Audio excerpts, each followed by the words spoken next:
Hi everybody, I'm Kathleen Byram, and I'd like to talk about ravens tonight. You've heard of a murder of crows, but have you heard of an unkindness of ravens?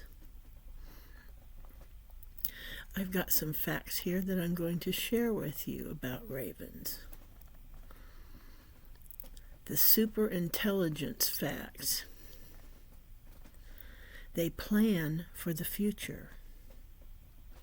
Researchers have proven that ravens can choose a tool now that they know that they will have to use later. This is a forward planning thing that they previously thought only humans and great apes could do. They understand fairness. They can tell if you're a cheater. If they trade with a human and get cheated, they will remember that person's face and refuse to trade with them in the future, even weeks later. Deceptive behavior. When a raven hides food, it will look around to see if other ravens are watching. If they are, it will often pretend to hide the food in one spot while actually tucking it away somewhere else, only to move the real stash later when it's safe. And pointing. They don't point with their claws. They point with their beaks. They have been observed using their beaks to point at objects to get the attention of other ravens. A gesture that in the animal kingdom is almost exclusively seen in humans and primates. The playful and chaotic facts. Snowboarding. In places like Alaska and Canada, researchers have witnessed ravens repeatedly sliding down snowy slanted roofs on their bellies, essentially sledding for fun.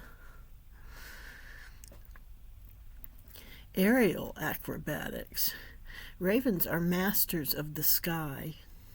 They frequently perform mid-air somersaults, rolls, and can even fly upside down for over half of a mile just for the thrill or to impress a mate. They make toys. They are one of the few animals that create toys. They've been seen taking sticks, pine cones, or rocks and playing keep away or catch with other ravens. The nature's trickster. The wolf call. Ravens are expert mimics. In the wild, they've been heard imitating the calls of wolves or foxes to attract those predators to a carcass. Why? Because they have the teeth to tear open the thick animal hides that the raven cannot, allowing the raven to swoop in and grab the scraps once the predator is finished. They are songbirds. Despite their deep, gravelly croak, they are technically classified as songbirds. Because they have such complex control over their voice box, syrinx, I don't claim to know how to pronounce that right. They can mimic almost any sound, from a car engine and a toilet flushing to human words. Anting.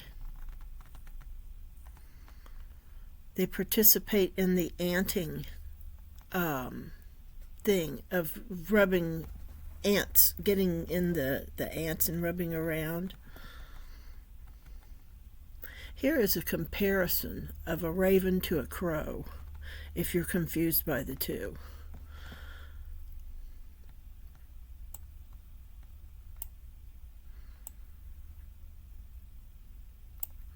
I'm sorry about that. Pause there. The size. A raven is massive. It's the size of a red-tailed hawk. A crow is much smaller.